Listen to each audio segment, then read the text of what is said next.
హైడ్రాల ఇల్లు కూలిపోతుంటే అరుస్తున్నారు, అన్నా ఎక్కడున్నావు రా, వచ్చిండ్రా? రాలే. వెలుగుమట్ల ఇల్లు కూలితే వచ్చిండ్రా?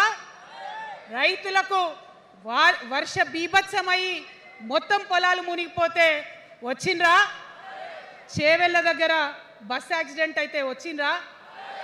ఎక్కడ చిన్న కష్టం వచ్చినా ప్రజలకు ఆ సారు రారు, ఆ సారు రారు. ఎందుకంటే ఆయన మారిన మనిషి, మనిషి, గుంటనెక్కల తోడేళ్ల చేతిలో ఖైదీ అయినటువంటి మనిషి, మన మనిషి కాదు. బాధతో, దుఃఖంతో, ఆవేదనతో చెప్తున్న మాట, సంతోషంతో చెప్తలేని ఈ మాట నేను. అట్లాంటి కేసీఆర్ ఎట్లా ఉండే ఒకప్పుడు? అదే ఆర్డీఎస్ అంతా పాదయాత్ర చేసి నా తెలంగాణకు నీళ్లు కావాలని అడిగినారు. ఇవాళ మరి 10 ఏళ్ళ అధికారం ఉంటే పాలమూరు రంగారెడ్డి ప్రాజెక్టు కోసం 10 ఏళ్లలో ముందుకు పోతలేదంటే, ఎవరన్నా తెలంగాణ పట్ల ప్రేమ ఉంటే, పాలమూరు పట్ల ప్రేమ ఉంటే, కృష్ణా నీళ్లు వాడుకోవాలంటే మన కేసీఆర్ అయ్యుంటే ఆ పాలమూరు రంగారెడ్డి ప్రాజెక్ట్ కాడ కూర్చేసుకొని అది కట్టిస్తుండే. ఏం చేసినారు మారిన కేసీఆర్ గారు? పంజాబ్కి పోయినరు, గుజరాత్కి పోయినరు, బీహార్కి పోయినరు.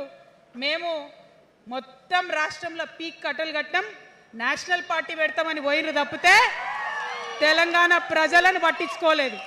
పట్టించుకుని ఉంటే, కేంద్రంతో గొడవ పెట్టుకోకుండా ఉంటే ఇవాళ పాలమూరు రంగారెడ్డి పారకపోతుండేనా? నేను అడుగుతా ఉన్నా స్ట్రేట్గా. ఇన్ని రోజులు నేను ఎన్ని మాటలు మాట్లాడినా బీఆర్ఎస్ పార్టీ నాయకులు ఒక్కరు కూడా బయటకు వస్తలేరు, సమాధానం చెప్తలేరు. దీనికి మీరు సమాధానం చెప్పకపోతే ప్రజలే మిమ్మల్ని బయటకు లాగి సమాధానం చెప్పేటట్టు చేస్తారని కూడా ఈ సందర్భంగా నేను తెలియజేస్తా ఉన్నా.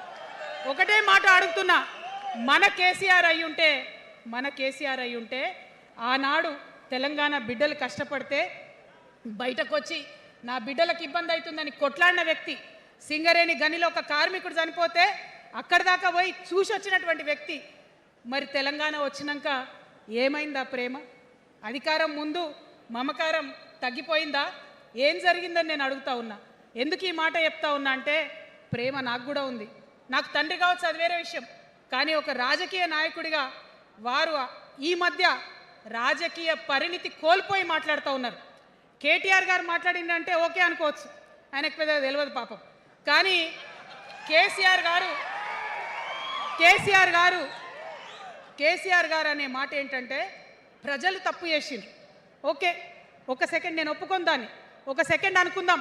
ప్రజలు తప్పు చేస్తే నేను ఒక తల్లిగా అడుగుతున్నా, నేను నా కొడుకో మాట చెప్తా, వాడు వినలేదనుకో, కింద పడ్డాడు అనుకో, ఇడిచిపెడతానా? దగ్గర తీసుకొని మంది అనా? ఓకే, ప్రజలు తప్పు చేసిర్రు అనుకోండి, మీకు అధికారం ఇవ్వలేదు అనుకోండి, ఒక కర్కోటకుడి పాలన నడుస్తుంది అలా తెలంగాణలో.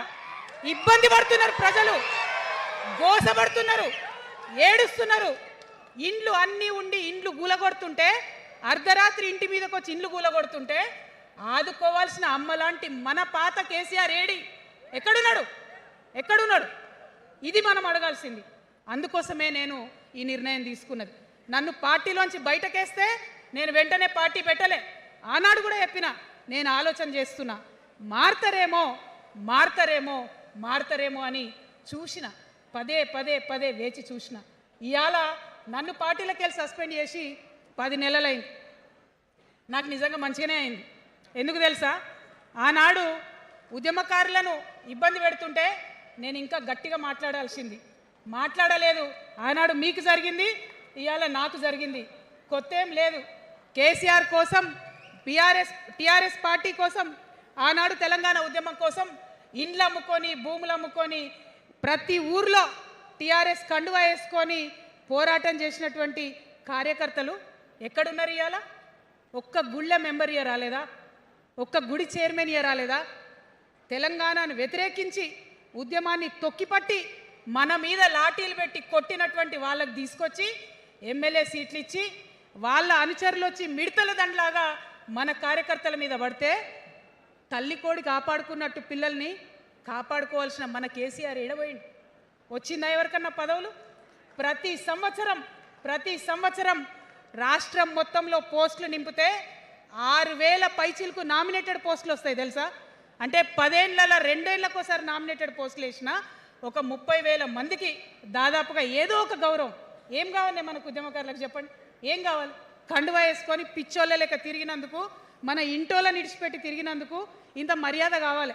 మా సార్ నన్ను గుర్తుపట్టిండా, మా పార్టీ నన్ను గుర్తుపట్టింది, నాకేదో చిన్న పదవి ఇచ్చిరని చెప్పుకుంటే ఒక మర్యాద ఉంటుంది. వచ్చిందా మనకు ఆ మర్యాద? ఎక్కడన్నా వచ్చిందా? ఆనాడు అవహేళన చేసిర్రు, పార్టీలకు వచ్చి మళ్ళీ అవహేళన చేసిండ్రు. అంటే ఎప్పుడైతే అధికారం వచ్చిందో అప్పుడు అమ్మతనం పోయింది, ఎప్పుడైతే అధికారం వచ్చిందో అప్పుడు మమకారం పోయింది. అందుకే అంటున్నా, ఆయన మన కేసీఆర్ కాదు, మన కేసీఆర్ కాదు, మారిన కేసీఆర్, మరబొమ్మ లాంటి కేసీఆర్. కాబట్టే ఇవాళ నేను నిలబడి యుద్ధం చేస్తా ఉన్నా, కాబట్టే యుద్ధం చేస్తా ఉన్నా. ఈ గడ్డకు ఈ తెలంగాణ రాష్ట్రానికి ప్రాణాలు అడ్డం పెట్టుకొని మన ప్రజలను కాపాడాల్సినటువంటి వ్యక్తులు కావాలి, అటువంటి సైన్యం కావాలి. సైన్యం అయిదామా? సిద్ధంగా ఉన్నారా? ఎట్లయితే ఉద్యమం అప్పుడు కడుపు కట్టుకొని కాలు కట్టుకొని పనిచేసినామో ఇప్పుడు అట్లా పనిచేయాల్సినటువంటి అవసరం ఉన్నది. ఇవాళ ఒక్క పాలమూరు రంగారెడ్డి కాదు, కాళేశ్వరంలో జరిగినటువంటి అవినీతి. ఒక మాట ఆలోచించాలి. మన కేసీఆర్ అయితే ఏమన్నాడు అప్పుడు ఉద్యమంలో? నా బిడ్డ కానీ నా కొడుకు కానీ తప్పు చేస్తే తీసి పారేస్తా పార్టీలకు వెళ్ళన్నారు. ఇవాళ నేనేం చేసిందే మీకు తెలియదా? నేనేం చేసిన? కాళేశ్వరంలో అవినీతి జరిగిందన్నమాట చెప్పిన. అంటే అవినీతి జరిగిందని చెప్పిన నన్ను బయటేసి అవినీతి చేసిన పందికొక్కుల్ని పక్కన కూర్చోబెట్టుకున్నారు చూడు. అది మన కేసీఆర్ కాదు, అది మన కేసీఆర్ కాదు. ఆత్మలేని మరబొమ్మ ఇప్పుడున్న కేసీఆర్, మన కేసీఆర్ కాదు. మన కేసీఆర్ అయితే కళ్ళెత్తి చూసే ధైర్యం ఉండకుంటుండే, కాళ్ళు మొక్కేటటువంటి తత్వం ఉంటుండే. ఇవాళ అది మన కేసీఆర్ కాదు. కాబట్టే ఎదురుగా నిలబడి కొట్లాడుతా. నాతో కలిసి వస్తారా? సిద్ధమేనా? ఇవాళ బీఆర్ఎస్ పార్టీ చేస్తున్నటువంటి అనేక తప్పులు, అనేక అంశాలు ఉన్నాయి. ఒకటి కాదు, రెండు కాదు. ఇది ప్రారంభం మాత్రమే. మొదలు పెట్టినాం, జస్ట్ ఇల్లలికినాం. In front there is crocodiles festival. తర్వాత చాలా చెప్పేది ఉంది, అప్పుడు చెప్దాం. ఇప్పుడు ఏం జరుగుతుంది ఈ రాష్ట్రంలో? ఒక కర్కోటకుడు ఆయన పరిపాలన జరుగుతుంది. బాధ అనిపిస్తుంది ఒక పొలిటికల్ లీడర్ని కర్కోటకుడు అనాలంటే. కానీ అనక తప్పని పరిస్థితి.